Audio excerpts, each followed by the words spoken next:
Hello, Kirk. Hi there, Sheldon. Um, we are having some issues this morning, or this afternoon, wherever we are. Yeah, Your camera is having issues. yeah. I'm trying to get StreamYard to open up a window here, and it is telling me I need to quit and reopen. So we'll see if this works or not. Um, oh, looks like it works without me quitting and reopening, so that's good. How's everything going, Kirk?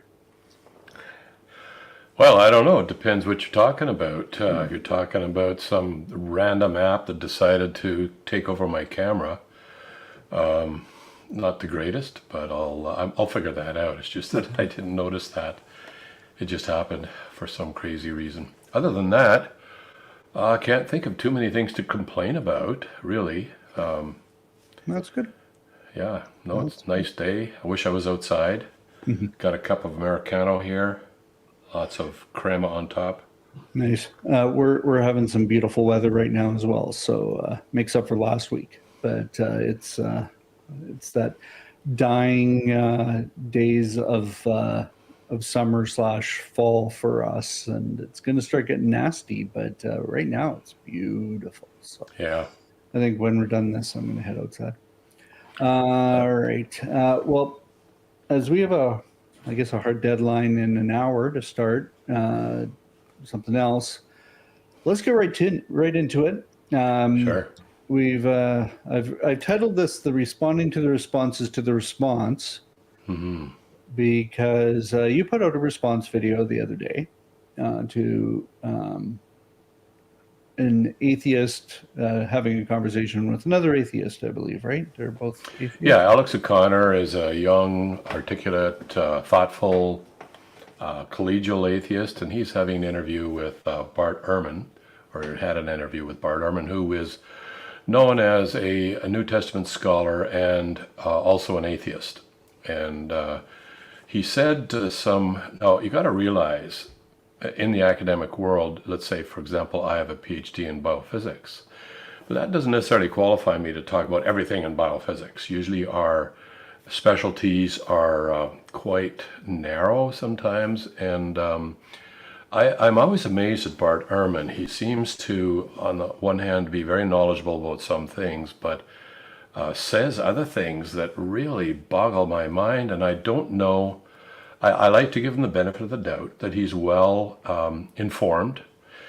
But if that's the case, why does he say some of these things?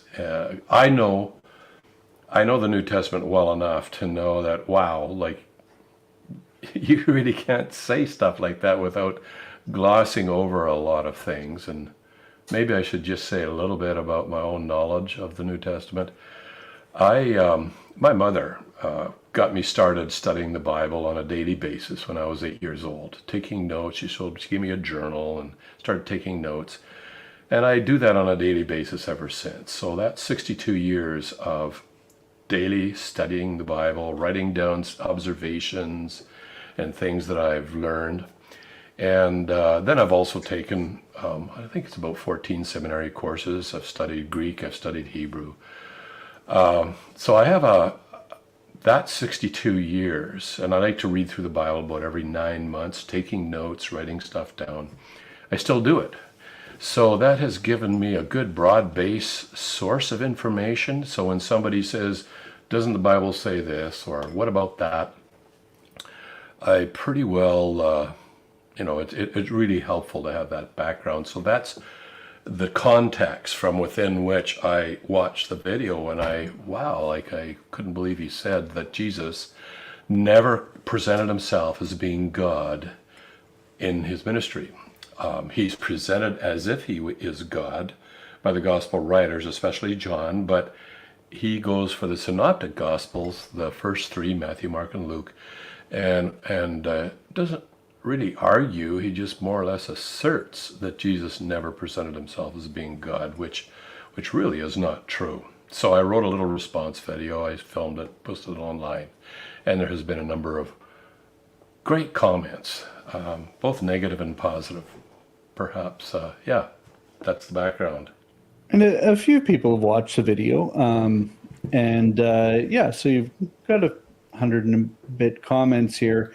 I've tried to sort of go through and find some commonalities between the comments, but basically, you were trying to answer all of them yesterday, and you're like, Sheldon, we should.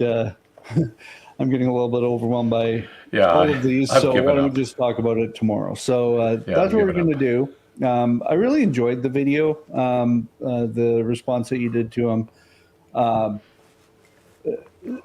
I guess just my initial thought was, this is a very weird claim. He's obviously coming from a worldview of, I'm going to try and disprove this thing that I say I know so much about. Which is always to me this weird thing. Like, if you're devoting your life to be a New Testament scholar, why would you be doing that if you don't believe what its claims are? Like, if you're an atheist, why are you a New Testament scholar? I don't understand why somebody would devote so much of their energy and life to do something to prove something you don't believe. Well, Sheldon, I would say that there are a lot of New Testament scholars who would classify themselves as Christians. So they may be religious, they may be agnostic. Maybe not as many would put themselves in the atheist category, but I did surveys years ago at the University of British Columbia. Believe it or not, the results were rather astounding when I was just looking for which faculty believes in the existence of God more than which other faculties. And I found that the highest percentage of people who believe in the existence of God were actually in physics and engineering. The lowest percentage was actually in religious studies. And that was really rather astounding. I have some knowledge of what goes on in a lot of religious studies courses in university, but most of them, not all, start off with the premise that none of this is true. This is all, we're studying it like we would English literature or ancient Near East history or whatever, or Greek myths, but we're not actually believing this is true. Although it is a bit tough because there are a lot of historical incidents in there, and they might concede that, yeah, historically, for sure, Jesus did exist, but whether he's God or not, boy, a lot of them don't do that. But I think when we get back to Bart Ehrman has really made it his career, I think. He started off as an evangelical Christian, and then he he abandoned his faith. And there's been some discussion as to why. It seems that the main reason was just the problem of evil and suffering in this world and so forth. Which is common for those that... It's a major thing. Go with their faith. Yeah, it's a major thing. But I don't want to be cynical here, but that's where he makes his money. I mean, when he writes a book, if you want to write a book against God, well, it's one thing if you're an atheist, but if you're an evangelical scholar and then you become an atheist, you have a leg up on sales, on publicity, and so forth. But when I actually read his stuff, I think he banks on people not knowing enough of what he's talking about that they're not going to call him on it. Now, that being said, I think when he publishes in the academic literature, he's way more careful. He's a lot more careful about what he says. But when he gets on social media or he gets in a public square where, people just don't have that background knowledge to really question him on it very well, he just goes for it. Although I will say one thing about Alex O'Connor, and one of the reasons I really appreciate him and respect the way he does his interviews and so forth, is that he doesn't just simply soak it all in. He does raise some questions and push back a little, even in this interview. So in this interview, basically, we have the claim that Jesus did not claim to be God because if these 6 sources, which Matthew, Mark, and Luke use, and Matthew, Mark, Luke being also sources, are the earlier ones, and they don't show Jesus actually saying, "I am God," then John must have made it up or heard wrong or something. But that's basically his claim. Yeah, if the earliest accounts of Jesus' life and ministry say nothing, as he asserts, say nothing about Jesus presenting himself as if he's God, and John is written decades later, and now Jesus is presenting himself as being God, then he would argue that this is a belief that arose sometime after the life of Christ, decades later, many decades after the life of Christ. Let's say John wrote towards the end of the first century. So, we're talking like 50, 60 years later that John wrote this, and therefore he concludes. Now, the shocker, though, is that he argues that Mark is the earliest gospel, and that's a whole other discussion. He also talks about 6 sources. Well, we don't have 6 sources. We got 4, the 4 Gospels. But when you look at the overlap between Matthew, Mark, Luke, and John, there's 2 major schools of thought. One of them is that there is a earlier source of information that the Gospel writers are drawing from. Or Mark is the first Gospel, and the other Gospel writers draw mostly from Mark, but they also draw from, say, Luke has some information that none of the other Gospels have. For example, in the first 2 chapters of Luke, it contains information that only Mary would have known. And Luke has already stated in his writings that he's made careful investigation. He's a very careful historian, indexing major events to other historical figures so that we will know exactly when this occurred. So Luke's extra information in the first 2 chapters almost certainly comes from Mary, the mother of Jesus. And but here's something else.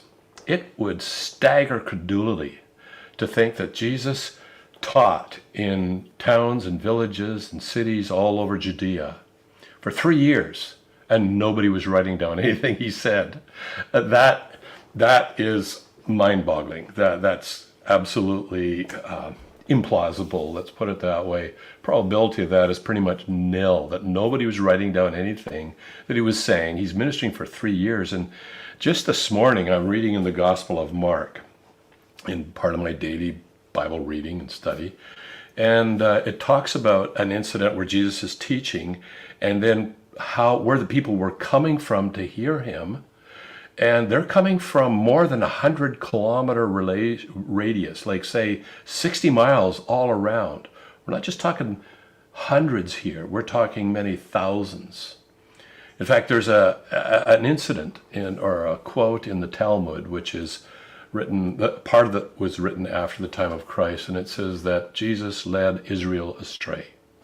Now, that is a controversial quote because not everybody will concede that it's the Yeshua it's talking about is the Yeshua in the 4 Gospels. But there's pretty clear he had a massive impact. Just look at history and the shockwave that went out from Jerusalem in 33 AD that spread pretty much immediately. Yeah. So and they all went 60 they all thought, years to go around the Mediterranean. Yeah. Okay, so I've got this cool little book from Bible College. So this is 27 years old, I guess.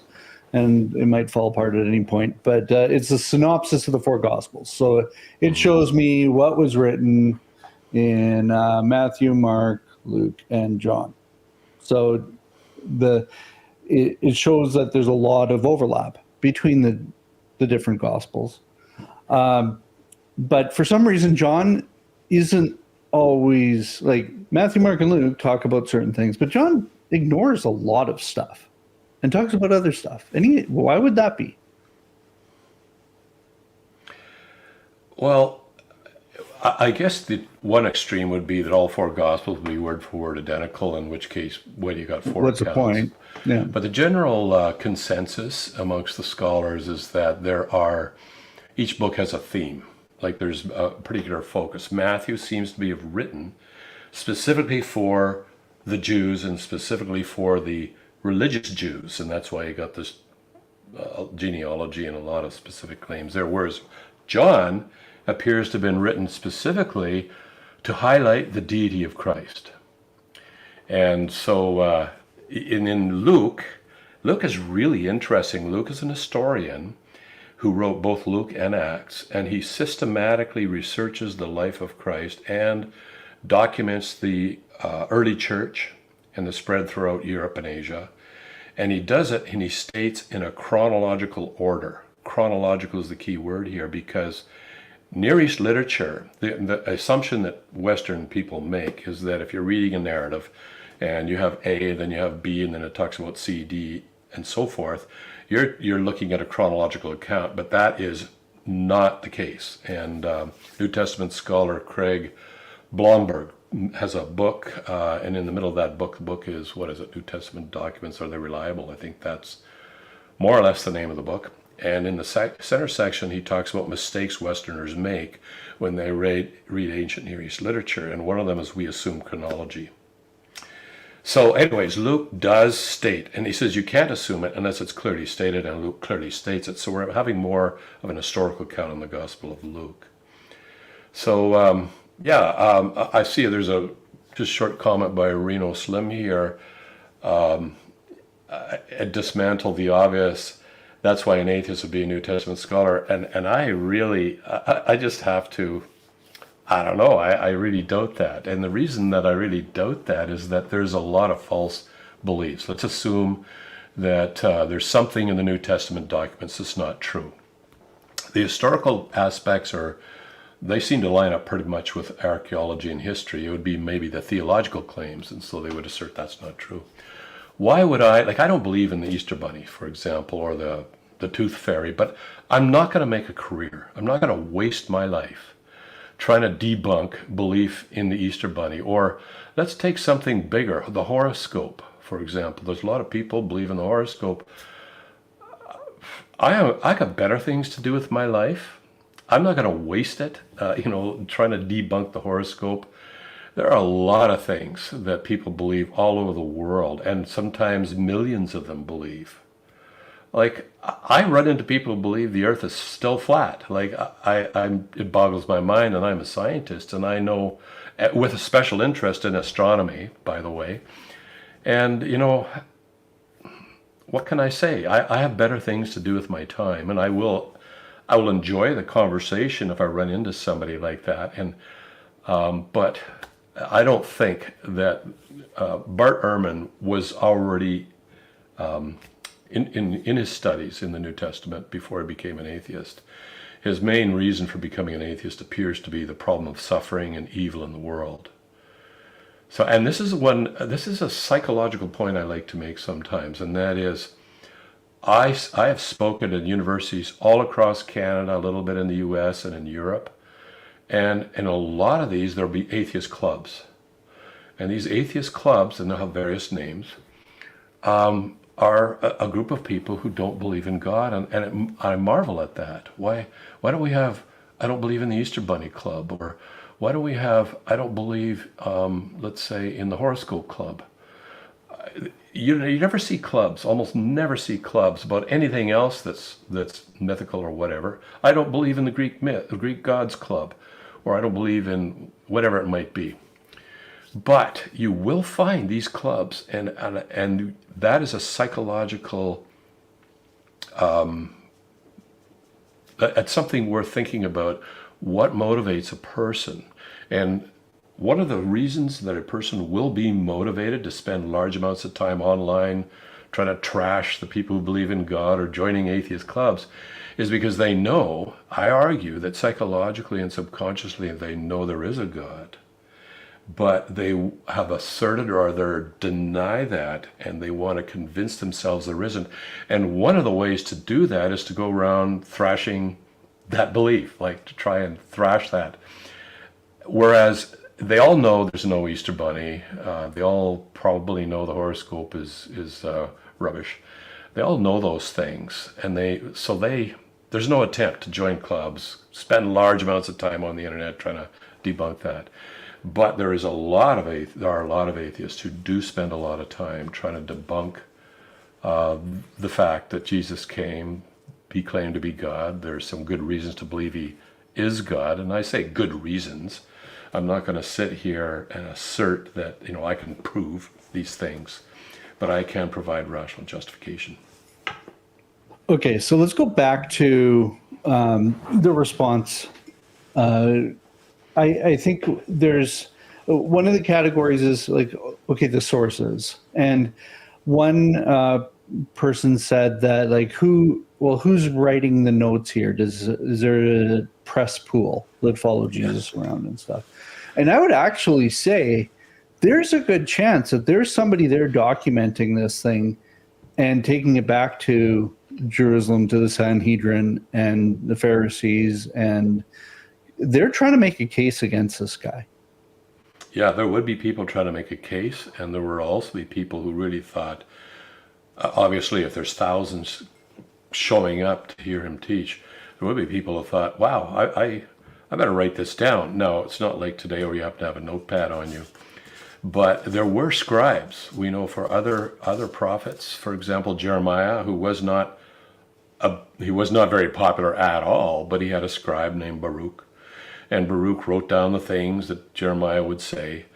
It actually is quite the opposite. Anybody who argues that there was nobody writing down anything of Jesus' teachings, it's almost a non-starter. I would like to hear an argument. Well, some people would say, well, you got to get the ink pot and you got to get your parchments and all this kind of stuff. Oh yeah, they had portable scribe. The scribes had portable writing equipment with them, and they don't have to write it down there they're not dictating, they're not taking notes. But in the evening, as they retire, they would want to document, like we fill out, let's say if you keep a diary or a journal. And this would go on week after week, month after month. They wouldn't get it all, maybe. But to say that nobody was writing anything down, that's almost a no-brainer. No, that's not going to happen when you have a person that well-known in Israel drawing thousands of people to hear him, and he's doing it for 3 years. Simply not going to happen. So we have to infer that there was a body of information about the teachings and activities of Jesus Christ before the 4 Gospels were written. And we have evidence for that. And Bart Ehrman actually believes that's true. He actually argues that there is something called the Q document. And many people will say, well, does that impinge on the credibility? No, quite the opposite, because it tells you that they are drawing from a source of information that was probably written down at the time of the ministry of Jesus Christ. It's kind of hot off the press, so to speak. So you would have this accumulation of writings that we could call Q or L or M, whatever that he prefers, and that tells us that chances are we're not just got some guys making stuff up decades later. Nope, they're drawing from very early sources, probably from stuff written down and eyewitnesses who were there. Yeah, and I think that's part the whole eyewitness aspect is something that is ignored in this conversation about did Jesus claim to be God, because the people that were out witnessing as missionaries said he was God. They had to have heard him say that or at least refer to that in different ways, or they would not be doing all this work. Yeah, they weren't going around the world saying we really need to believe in Judaism. That's not what they were saying. They were saying there is somebody different here that's the Messiah. Very different, yeah. And which is the start of Christianity. So you can claim that, okay, well, Matthew, Mark, Luke didn't say that Jesus said he was God in that specific words, but everything lines up with the disciples believing that he was. Yeah, and I think Bart Ehrman, I was reading another, actually something he wrote on his own blog. And I think from what I read there, he seems to believe that the gospel writers actually believed that Jesus was making claims to be the Son of God and so forth, that they believed he was. But Ehrman then argues that Jesus wasn't actually doing that, that the writers got it wrong. But the source material for Ehrman, it's not like there's some other writings out there that he's referring to. He has to refer to the writings of the four Gospels themselves and argue that even though they make out as if he is God, somehow he reads between the lines, and he uses terms, he says this is incredibly complex. And as soon as you hear people say stuff like that, your baloney alert or your skeptics alert should go off, because people will often preface a very weak argument, or they will preface a exercise in sophistry with, well, it's really complicated, or it's very complicated, or suggest or infer that only the scholars can truly understand why I get to this conclusion over here. But in fact, if you read the journal papers, maybe they're not all unanimously agreed over there. But I was bending down there just when you were talking to Sheldon, I was getting this book here, Jesus and the Eyewitnesses, the Gospel, and it's written by Richard Bauckham, an internationally respected and distinguished New Testament scholar. This is an academic level book. It's not, you better have a coffee and you better not be in need of sleep when you read this, but it is excellent. And he talks about the stringent criteria that went into and the evidence that they have for that stringent criteria in the New Testament Gospels. It's not just a bunch of guys sitting down in a pub having a beer 50 years later and getting a little loose and starting making stuff up. It's not like what people portray it. It's fascinating. I wanted to get into this comment because this is an interesting one, and I think I think the premise behind it is false, but I think it's a legitimate argument in a way. So, only Christians invested in the divinity of Jesus Christ, of Jesus, insist it's found in the Gospels. In fact, this is a hotly debated topic in early Christianity. Had Jesus ever claimed to be divine, then logically there would have never been an argument amongst his followers. So he's saying that the followers of Jesus debated that Jesus claimed to be God. Okay, that's pretty much an assertion there that needs to be. We need some supporting evidence for that. Now he might draw, like, let's say, discussions 100 or 200 years later. Jesus actually was not, his divinity was not questioned. Let's say at the Council of Nicaea, the divinity of Jesus was not in question. What was in question was whether he was fully man. That was the thing. He was fully God, no dispute there. They all agreed, contrary to what this person asserts. They only disagreed or wondered or wanted to discuss whether he was fully human. Because if he was not fully human, then that changes a lot of how much we can trust Jesus, because he has suffered, he has been tempted in every way that we are, yet without sin, that he understands what we're going through. It's a big issue whether Jesus, and they agreed that Jesus is fully human, but you don't have to take the Council of Nicaea's word for it, because they have the same documents we have. You just read the New Testament documents, and later on the New Testament. It was all in print before in print. What I mean by that, there are manuscripts that predate the Council of Nicaea. In fact, one of our earliest manuscripts for the Bible, for the New Testament, predates or is right around the time of Nicaea. And they didn't just knock off a copy of the Bible in, a couple of months. It took years to hand copy, page by page, these things. So, and I should address this, that Jesus never claimed to be God. He actually did in a number of remarkable ways. And in the video, I just mentioned only one. And in that video, in front of the Sanhedrin, he didn't say, I am God. Because if you said, I am, it depends, like back in the first century, if you say, I am God, they would say, well, which one? For example, we have a case in Acts where they thought Paul was Zeus, and Paul had to hasten to correct them there because there were Roman gods, Greek gods, there were pagan gods, and then there was the Jewish God his name is I am. So if you're going to claim to be God, you're going to have to specify the name of that God, and that is what Jesus did. And he didn't do it very often, contrary to what Ehrman makes out in the rest of that interview. I didn't play that bit, but Ehrman seems to argue that if Jesus was claiming to be God all over the place, he would have been killed very early. Well, it's not all over the place. It's actually quite rare that he did that. I just made a little list of, let's see, when did he use the name I am? I have a total of 6 times, 6 occasions. And in each of those 6 occasions, only 2 of them are public.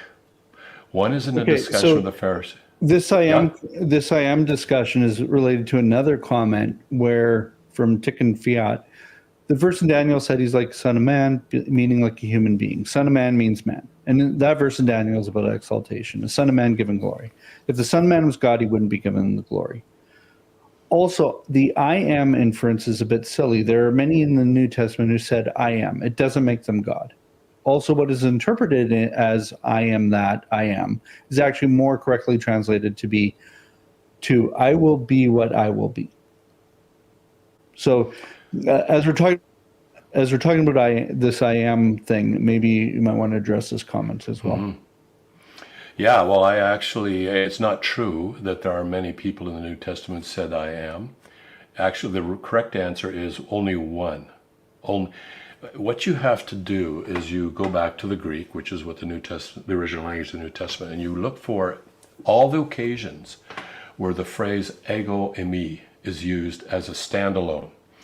In Greek, if you can say like, I am the good shepherd, or I am the bread of life, that is not necessarily a claim to deity because, in fact, in Greek, it's not even a claim to deity normally. Where the claim to deity comes is that in Hebrew, the present tense of the verb to be is reserved for God, I am. So that if someone, let's say in the language that Jesus was speaking in the day was probably Aramaic, some would argue was Greek, some might say Hebrew, but it was probably Aramaic. But in Aramaic and Hebrew, that phrase I am, without any, anything following that, is reserved for God. And even today in modern Hebrew, my wife took a double course in modern Hebrew at McGill University, and the professor pointed out that the phrase I am, just when you want to use it to refer to yourself as a standalone phrase, you don't do that. That's reserved for God alone. So it's not at all silly. First of all, no one said he is I am in the Bible, or in the New Testament, except for Jesus. Secondly, 2 of the occasions when the phrase I am is used is referring to false messiahs. He says, many will come and claim that I am. Just stand like that. They're basically claiming to be God. But those are false messiahs. So you have those 2, and then you have some private usages of it. And then towards the end of his ministry, you only have 3 occurrences that were public. John chapter 8, his arrest in the Garden of Gethsemane, and then before the Sanhedrin. And, this fellow can think that's silly, but he lives in the 21st century, or this woman, I don't know who it is. This person lives in the 21st century, probably his mother tongue is not first century Aramaic, and is not raised in the first century Jewish culture, and is in a very poor position to know whether it's silly or not. So what we have to do is we have to look at the reaction of the people of the day who spoke the language, lived in the culture, was familiar with the religious name of God, the name I am, and see how they responded. And it was in both cases where he responded to, in chapter 8 and before the Sanhedrin, they wanted to kill him. He's committed blasphemy. You look at their response. In fact, after John 8, Jesus says, I've done lots of miracles here. Why are you trying to kill me? And they respond, we're not trying to kill you for your miracles. We're trying to kill you because you, being a man, make yourself out to be God. So whatever people in the 21st century think about Jesus not claiming to be God, that's utterly irrelevant. What is relevant is to what the people of the day thought he was saying, and there was no doubt in their mind he was claiming to be God, and for good reason. That name I am is God's name. And the Son of Man, from the book of Daniel, it's not just a Son of Man. He said he is the Son of Man, and you will see me coming. You will see the Son of Man coming with the clouds of glory. He's quoting from Daniel chapter 7, where an explanation is given that this one who looks like a Son of Man is none other than the Most High, who will rule forever. And so that, in the minds of the Jewish religious leaders, you just look at them. You could say guys, what do you think he said just now? And they're all tearing their clothes and yelling blasphemy. You have a pretty good idea what Jesus said when you look at their reaction. I also find it interesting, not only did they kill Jesus because of blasphemy, but they also killed others because they believed that he said that about himself, and they were telling others that he did. Mm-hmm. This first martyr, Stephen, for example, they're listening to his defense, and everything goes relatively smooth until he sees the Son of Man sitting at the right hand of God, and well, that was it. That was the end of the trial. They just went ballistic, hauled him out there, and stoned him to death. That was not because he was claiming that, but he was affirming or believing that Jesus is the Son of Man sitting at the right hand of the Most High and in the clouds of heaven and so forth. And that was relatively recent to Jesus being on the planet. Oh, yeah, it was just shortly after that. It was right in the history of the early church, very early church. And Jesus claimed in other ways. And I'm just focusing right now, it's a personal project of mine, on the book of Mark, because Ehrman thinks the book of Mark is the earliest one. And for the sake of argument, I'm happy to grant that. Doesn't matter to me. But I'm just looking at the book of Mark. For example, he says, they're saying, what are your disciples doing this on the Sabbath? Because if you go back to Mount Sinai, some guy was picking up sticks and he was gathered on the Sabbath. He was executed. That was a big no-no. And here his disciples are going through the grain field and doing stuff on the Sabbath. And Jesus, he gives an explanation, and then he says, for the Son of Man is Lord of the Sabbath. Okay, let's just think about this for a second. God himself appears in Mount Sinai and gives that command, and Jesus is saying, I am the Lord of the Sabbath. He is claiming to be the one who's in charge, who's going to dictate or say to humanity what you can and cannot do in the Sabbath, and what his disciples are doing was just fine. So there's another claim to deity. He also, he stops a storm in the boat with a word. And this is raging storm, and all of a sudden the wind and the waves just die down right there within a minute. Now, Mark records that, and this is what it's very clear that Mark believed that Jesus is none other than the Son of God. In fact, that is stated at that point in the Gospel of Mark. Within the first 5 chapters, Mark has already affirmed that Jesus is the Son of God. So he's not just a man. There's something going on, even if you ignored all the other Gospels, just focused on the Gospel of Mark. It's just, there are so many statements, both direct and indirect, that Jesus is God in the Gospel of Mark, that's why I was just boggled by Ehrman's statement that Jesus never presented himself or claimed to be God, especially the last bit where he says that in front of the Sanhedrin. Okay, so I think we have time for probably one more here. So at 430-5051 has said, Mr. Durston is just being selective. When discussing what Jesus said to the Sanhedrin, he intentionally omits the sentence before where Jesus states that he is a Messiah. Mark 14:61. The Messiah is not God. No Jew at the time would have considered a claim to be the Messiah as a claim to be God. That is preposterous. The Messiah was universally understood to be a special envoy from God who would achieve certain things in Israel, none of which Jesus achieved, by the way. But the Messiah was absolutely not God. So let's take that first. Well, I have to question whether the fellow watched the video, because I actually put that passage, it was written out and it was on the screen with me. So When he says Mr. Durston is being very selective, omits the Intentionally omitting it. sentence, that's simply false. He's making stuff up. He didn't watch the video, or he needs to go watch the video back and see where I actually put that up. But let me just state this. I'll read it. Here's what it says.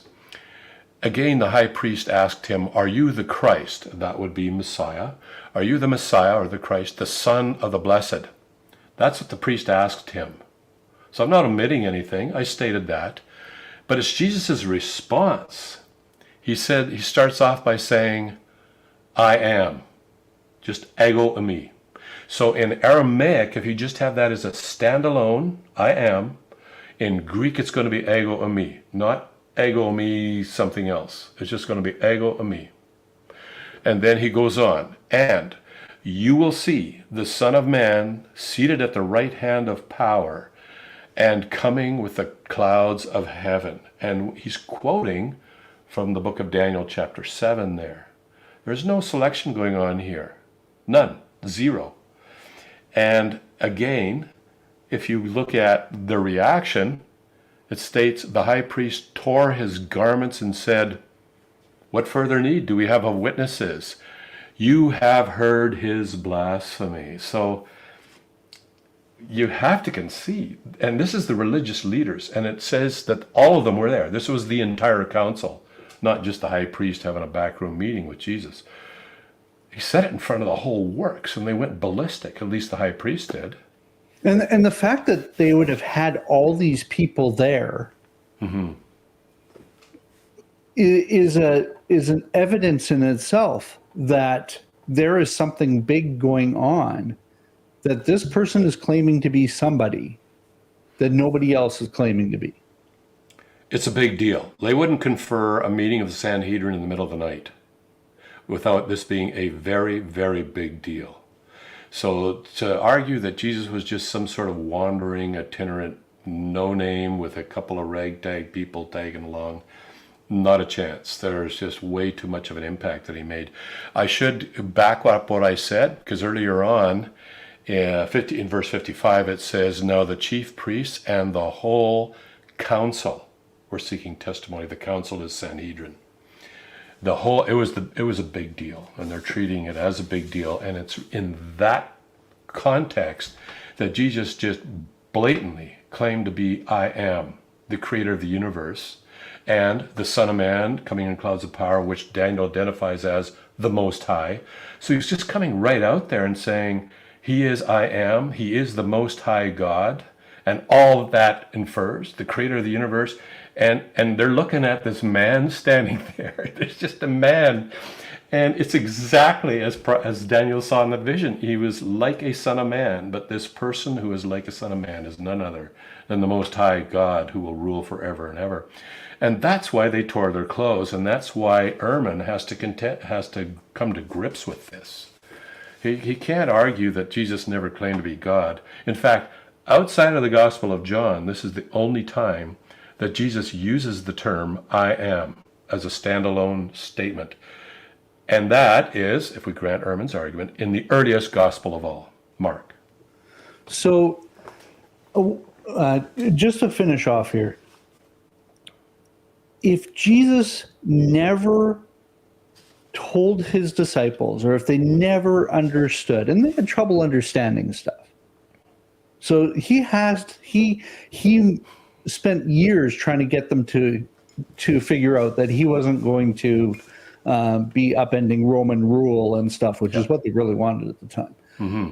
So he spends all this time. He's at the Last Supper. He's explaining why he has to die. He's going through all this stuff.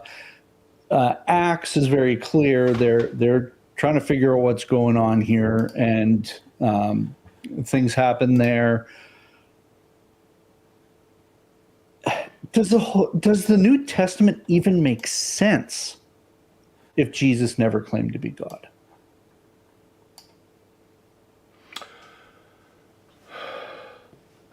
Like, I just don't. If you read the New Testament and it's like, no, this guy's just a prophet, like, it doesn't make sense. There's enormous problems. There are enormous problems if Jesus isn't God. Enormous problems. You look at all the other world religions, and it's pretty unique for the leader to claim to be God. And but a lot those world religions don't depend upon their leader being God. They just simply believe what he says. But in this case, if he's not God, then he's a scammer. Like he's a bald-faced And what's the liar. point of him dying? There's another occurrence in Mark. Yeah, the dying, like dying for the sins of humanity. The thing I think most people don't realize is that the idea of Jesus being God or the Messiah being God, it did not arrive with Jesus Christ. The prophecies indicated that one day God would be born as a little boy. For example, in Isaiah 9:6 it says, "For a child will be born to us, son will be given to us, and the government will rest on his shoulders, and his name will be Wonderful Counselor, Mighty God, Eternal Father, Prince of Peace." Now that phrase, "a child be born to us," the child is ki-yeled. Yeled is a little boy. Born is yulad, to be physically born. That's Hebrew there. We're going to have someone who's born as a little boy, but look at his names: Mighty God, Eternal Father. And then one of the most powerful passages in the Old Testament, or in the Jewish scriptures, it's called the Tanakh, is in Isaiah, end of chapter 52 and all of chapter 53, where it clearly states that there's going to be an individual who will one day rule the world. It says kings will shut their mouths on account of him. But why? Because all the sins of humanity was laid on him. This was 7 centuries before the time of Christ. So none of this is new. It's not like Jesus is trying to make stuff up, but people just didn't see it. His disciples just didn't see it. Their wheels weren't turning on those rails. They wanted a Messiah who's going to overthrow the Romans. And to this day, there's still a pretty good school of thought in Judaism that that's what the Messiah is going to do. There's this, but there's a prophecy written in the Tanakh, in the Old Testament, that talks about let's not use the term Jesus. God says that someday he will appear. This is in the book of Zechariah.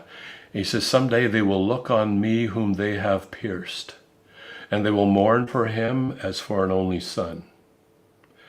And all the houses of Judah will mourn." The house of David. There is a shock coming to the Jewish people. Now, there's a lot of Jews who are believers too, who do believe Jesus is the Messiah, but as a nation, no. There's a shock coming. So this is not stuff that's made up after the fact. You start going back into the Old Testament, and all of a sudden, all of this starts making sense. And the disciples didn't see it at first, but eventually they did. They wouldn't make this stuff willing to die up. for it. And they pretty much all did, with possible exception of John. All right, well, we need to end, but I want to throw this up on the screen because Mama Kay, thanks for watching. If you are watching this in the future, feel free, leave a comment on the video. We try and respond to them all, and if we don't, we'll probably do another video like this. But don't forget to like and subscribe, share the video with others. But Mama Kay, you can close us off. If Jesus wasn't God, there wouldn't be a reason to follow him. That's right. I'm not interested. I don't trust humans. Like, I have friends that are humans, of course. I'm married to a human. I'm a human. But to follow? Like, how many politicians would you just adore and follow? Not me.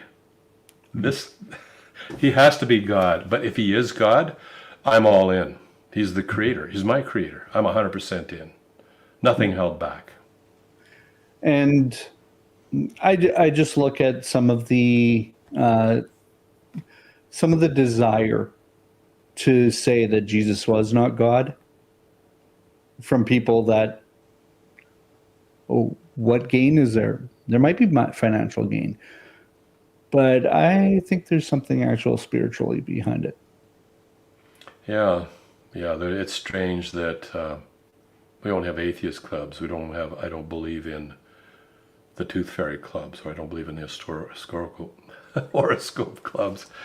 Yeah, it's I find that it's like stirring up a hornet's nest, trying to defend that Jesus is who he said he was. That's kind of like, nothing gets a reaction like that. All right. Well, we will see you. Are we around next week? I think we're around next week. Yeah, we are. Yep, And next Thursday. if you have a desire to hear Kirk talking about something, post it in the comments or go to kirkdurston.com and leave a private comment there. MG Texas, your question totally legit. A little bit irrelevant to the discussion today, so we will deal with that separately. But thank you for commenting on that previous video. So we did see it. We will get to it.